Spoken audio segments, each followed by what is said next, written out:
Hello everyone. So, in the previous lecture of our microservices, we have seen some of the characteristics of microservices architecture and कुछ terms की हमने बात की थी. वो जो टर्म्स थे हमारे जैसे कि नोड क्या होता है, सर्किट ब्रेकर क्या होता है, एपीआई कॉम्पोजिशन क्या होता है, ये सब हमने डिस्कस कर लिया था. एक दो टर्म्स और हैं जो अभी हम डिस्कस करेंगे. उसके बाद जस्ट हम अपने प्रोजेक्ट में देखेंगे इम्प्लीमेंटेशन करके कि how can we start with this microservice with the help of molecular JS, right? So this is what you were all waiting for, and this is a very important lecture. आपको ये चीज़ आनी ही चाहिए. Okay, तो start करें. तो सबसे पहला जो टर्म्स छूट गए थे उसको हम डिस्कस करेंगे. तो सबसे पहले आओ, नोड्स का हमने बात कर लिया था. नोड्स तक ट्रांसपोर्टर्स क्या होता है. ट्रांसपोर्टर की जब हम बात करते हैं तो क्या होते हैं. ट्रांसपोर्टर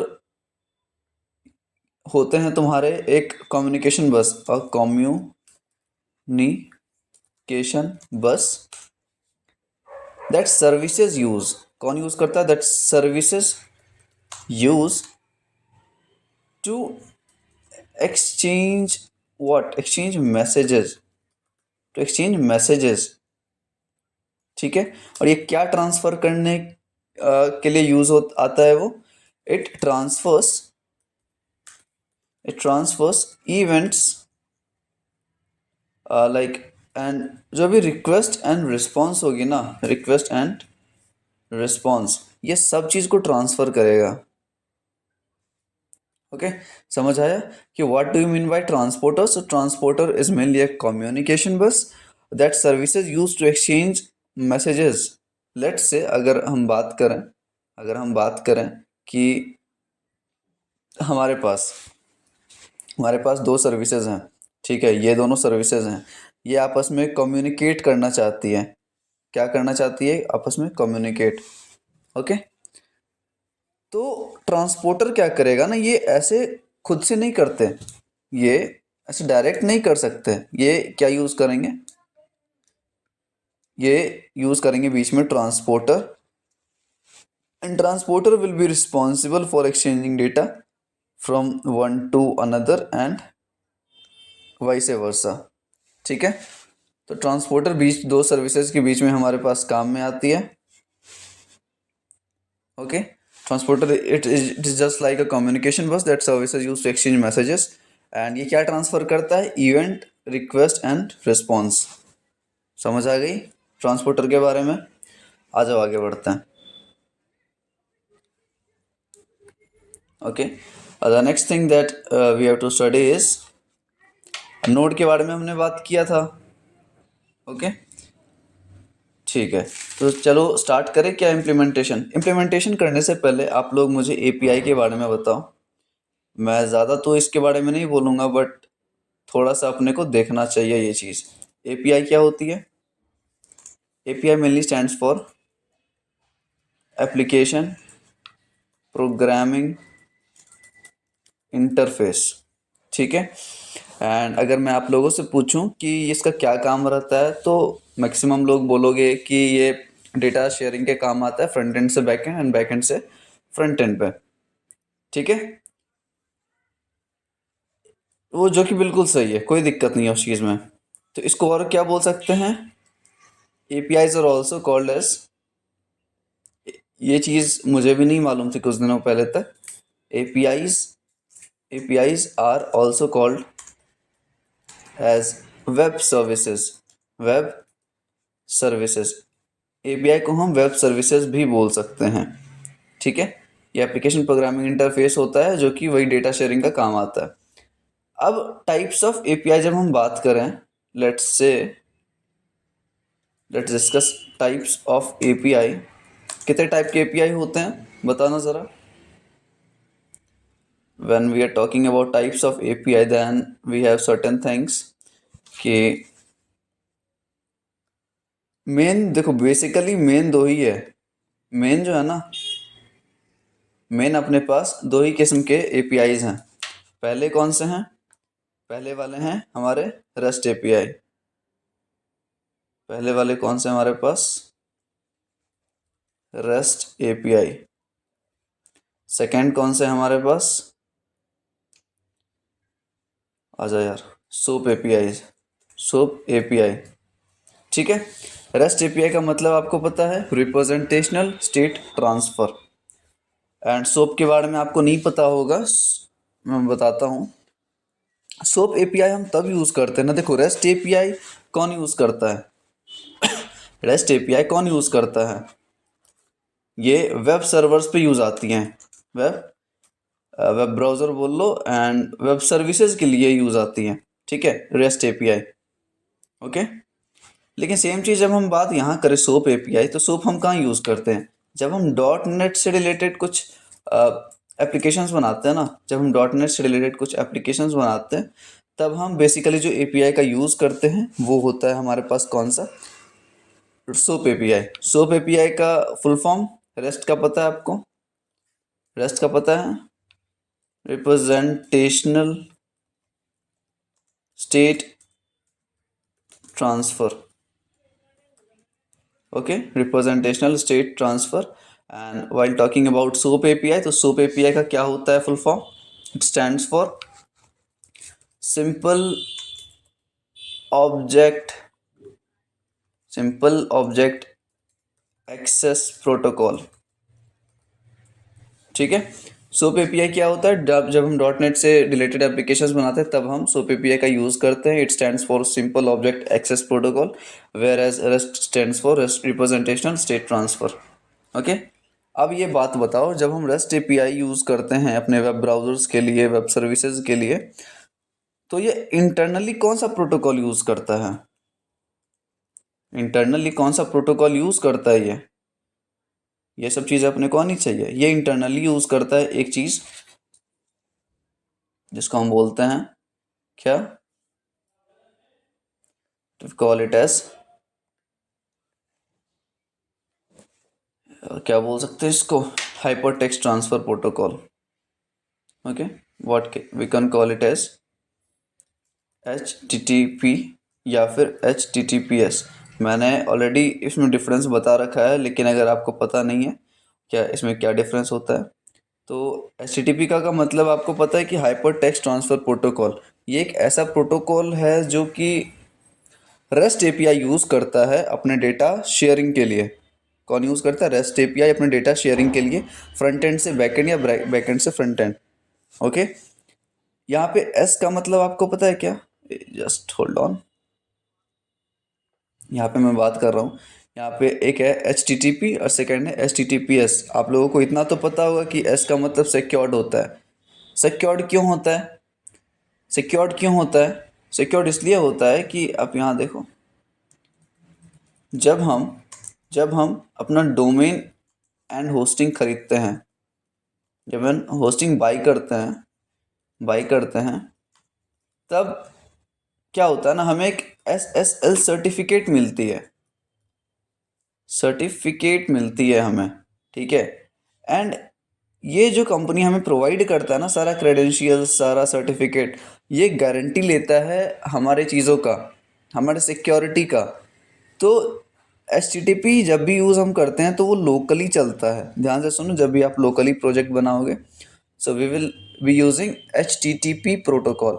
लेकिन जब हमारा लाइव हो जाएगा वेबसाइट या कोई भी एप्लीकेशन, वेब एप्लीकेशन, तो वो HTTPS पे चलेगा, क्योंकि उसके पास एक डोमेन एंड होस्टिंग ऑलरेडी रहेगा, ठीक है। तो वो सिक्योर्ड रहता है। सिक्योर्ड क्यों रहता है? इस SSL सर्टिफिकेट की वजह से, ठीक है। इस SSL सर्टिफिकेट की वजह से वो सिक्योर्ड रहता है। तो ये डिफरेंस है। इसका मैं डिलीट करता हूँ। ओके, तो प्रोटोकॉल समझ आ गया। एपीआई जो प्रोटोकॉल यूज़ करती है वो HTTP रहता है। एंड यहाँ पे HTTP का, इसका जब हम बात करें तो इसका खुद का एक क्या रहता है? एक सेकेंड, इसका खुद का क्या रहता है? एक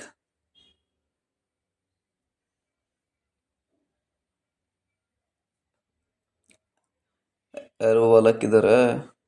कोई ना, छोड़ो, अपन ऐसे ही बना देते हैं।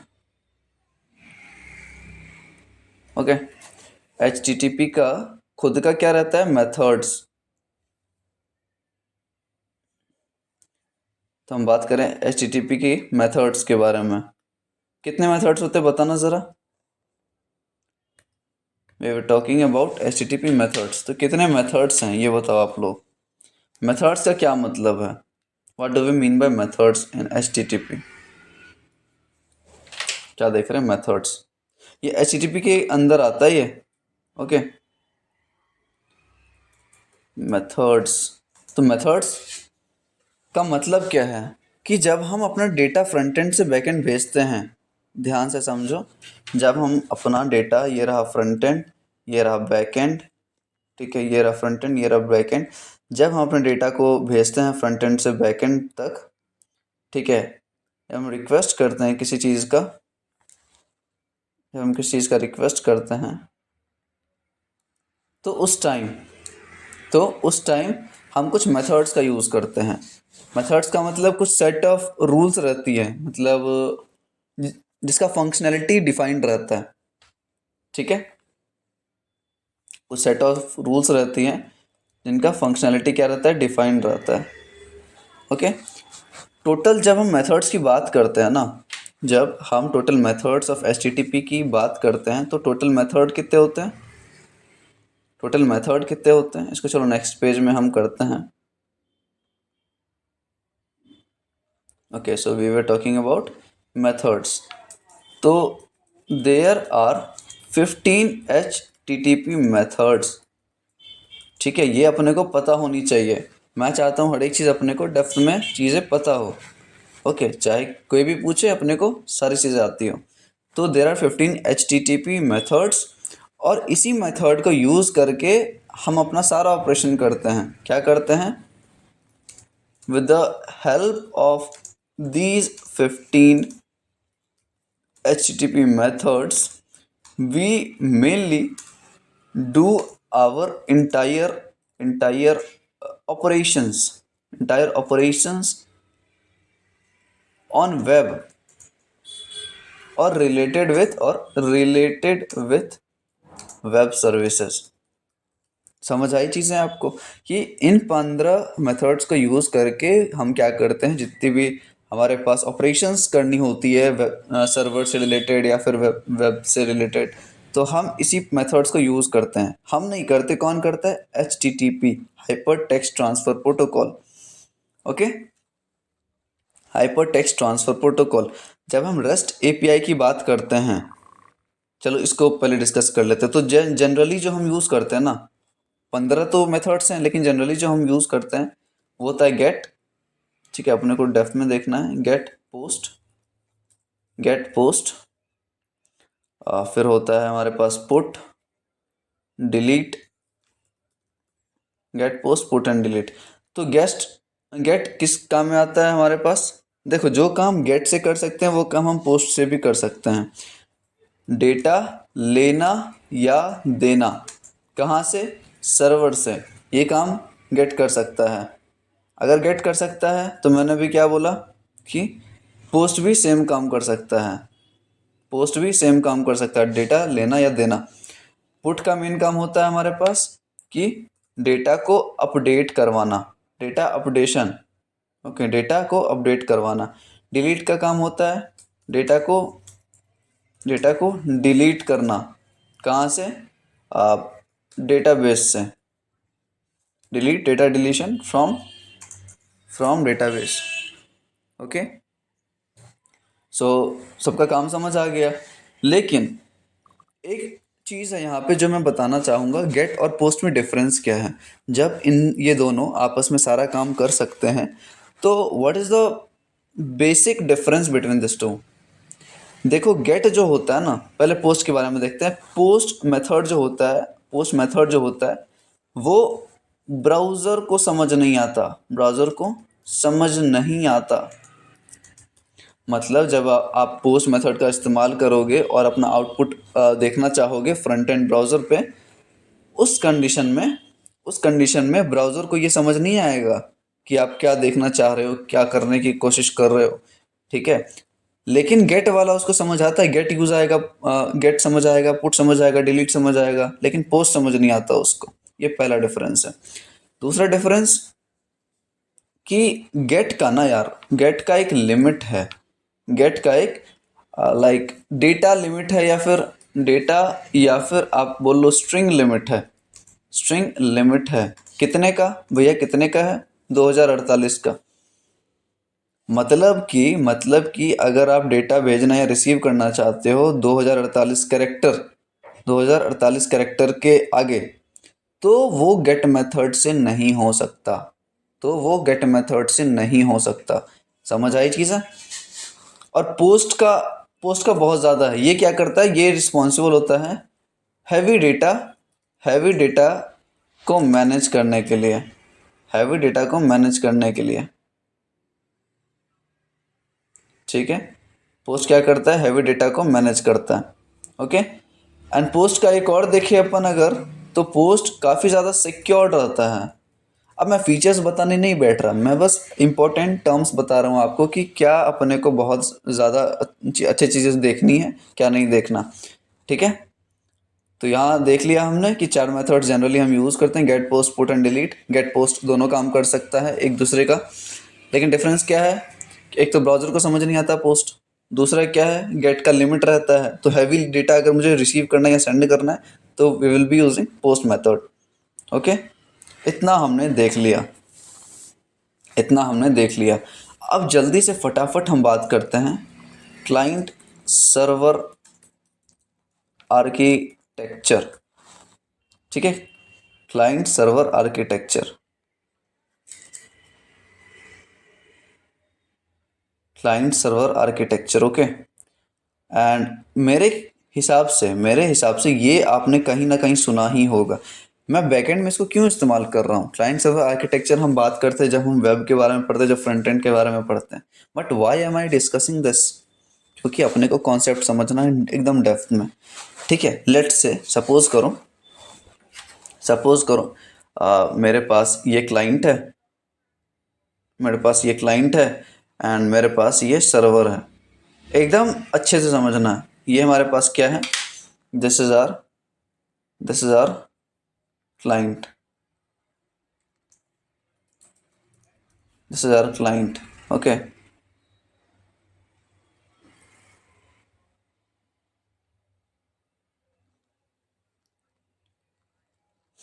ओके, क्या है हमारे पास, क्लाइंट है।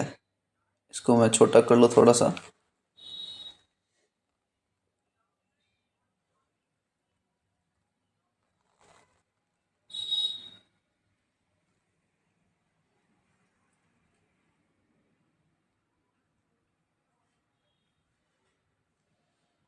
ओके, ये हमारे पास क्या है यार, दूसरा ही ले लेता हूँ मैं, रुको, क्योंकि ये जो जो भी एडिटर आती हैं यार, मुझे उसमें थोड़ा सा प्रॉब्लम होता है, तो आप लोग थोड़ा सा वेट कर लिया करो। ओके, तो ठीक है यार, ये क्लाइंट है, उतना आप लोग मैनेज कर लोगे, चलेगा। ये हमारे पास क्लाइंट है, हो गया देखो।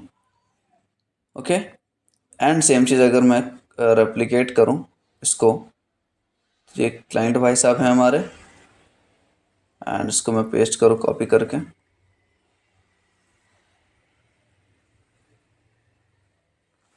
ये हैं सर्वर। ओके, तो काफ़ी ज़्यादा टाइम वेस्ट हुआ इन दोनों को लिखने में, बस आगे देखते हैं। क्लाइंट सर्वर आर्किटेक्चर में क्या होता है ना, क्लाइंट रिक्वेस्ट करता है। क्लाइंट क्या करेंगे भाई साहब हमारे, क्लाइंट भाई साहब हमारे रिक्वेस्ट करते हैं सर्वर से कि भाई मुझे डेटा दे दो। क्या करेंगे, रिक्वेस्ट, क्या बन रहा है ये, ठीक है। क्लाइंट क्या करता है, क्लाइंट रिक्वेस्ट करेगा, क्लाइंट रिक्वेस्ट करेगा सर्वर से, सर्वर क्या देता है इसको, सर्वर रिस्पॉन्स देगा। ओके, इतना समझ आ गया। अब जो सर्वर से रिस्पॉन्स आएगा ना यार, सर्वर से जो रिस्पॉन्स आएगा वो काफ़ी ज़्यादा डिफरेंट तरीके या डिफरेंट फॉर्मेट में आता है। डिफरेंट फॉर्मेट की अगर हम बात करें तो वो HTML फॉर्मेट में आ सकता है, वो XML फॉर्मेट में आ सकता है, वो सोप के फॉर्म में आ सकता है। सोप समझे आप, सिंपल ऑब्जेक्ट, क्या था, एक्सेस प्रोटोकॉल, सही है। फिर आपका जेसन में आ सकता है, जेसन में आ सकता है, फिर आपका ये इमेज फॉर्मेट में आ सकता है। तो ये सब फॉर्मेट में क्या हो सकता है ना, वहाँ डेटा रिसीव हो सकता है सर्वर साइड से। ओके, डेटा रिसीव हो सकता है हमारे सर्वर साइड से। तो ये रिक्वेस्ट रिस्पॉन्स वाला जो गेम है ना, ये क्लाइंट सर्वर आर्किटेक्चर में आता है। एंड ये जो रिक्वेस्ट करता है, तो रिक्वेस्ट करने के टाइम आप ये बताओ कि मेथड कौन सा होगा, HTTP, क्योंकि हम ब्राउजर्स यूज़ कर रहे हैं। तो ब्राउज़र क्या करता है, बाय डिफ़ॉल्ट HTTP प्रोटोकॉल का यूज़ करता है, मेथड नहीं है, HTTP प्रोटोकॉल है। ओके, और इस प्रोटोकॉल के साथ एक और प्रोटोकॉल यूज़ होता है हमारा पास, या तो आप TCP यूज़ करो, या तो आप TCP यूज़ करो, या फिर आप UDP यूज़ करो। TCP और UDP मालूम है क्या, मालूम है क्या? TCP का मतलब ट्रांसमिशन कंट्रोल प्रोटोकॉल। ओके, और UDP का मतलब user datagram protocol, transmission control protocol end user datagram protocol. मैं एज अ बोल के ही बता देता हूँ। TCP का ये काम होता है ना कि जब क्लाइंट ने रिक्वेस्ट किया कुछ भी डेटा सर्वर को, तो अगर TCP प्रोटोकॉल यूज़ कर रहे हैं, ठीक है, तो सर्वर को रिस्पांस देना ही देना है। भले आपका डेटा मिला नहीं सर्वर पे, भले आपका मिल गया, तो कोई भी कंडीशन में सर्वर को ये रिस्पांस देना ही पड़ेगा क्लाइंट को कि भाई आपका डेटा मिला, आपका डेटा नहीं मिला, ठीक है। लेकिन जब हम UDP यूज़ करते हैं ना, तो UDP में सर्वर क्या करेगा ना, जो भी चीज़ें होंगी, जो भी रिजल्ट होंगी, वो अपने पास स्टोर करके रख लेगा, वो क्लाइंट को नहीं बताएगा, क्लाइंट को कोई रिस्पांस नहीं देता वो। मतलब एक्नॉलेजमेंट बोलते हैं ना, तो TCP में क्लाइंट को एक्नॉलेजमेंट मिलेगी, लेकिन UDP में क्लाइंट को एक्नॉलेजमेंट नहीं मिलेगी। तो ये रहा हमारे पास क्लाइंट सर्वर आर्किटेक्चर, एंड इतना ही है। फीचर्स ऑफ API देखें हम, थोड़ा सा देख लेते हैं, और थोड़ा सा और देख लो यार, ज़्यादा टाइम वेस्ट नहीं करूँगा मैं। Okay, let's say features of API के फीचर्स क्या क्या हो सकते हैं। ओके, तो पहला फीचर क्या होता है, API क्या सपोर्ट करती है, HTTP या HTTPS, ठीक है। ये दोनों क्या होते हैं, प्रोटोकॉल्स। सेकंड क्या है हमारे पास, कि जो API होती है वो रिस्पॉन्सिबल होती है रेट लिमिटिंग का। रेट लिमिटर, आपने सुना है रेट लिमिटर? सुना है क्या? मतलब ये रेट लिमिटर का काम क्या होता है, ये मेनली क्या करेगा ना, रेट लिमिटर ये प्रिवेंट करता है, प्रिवेंट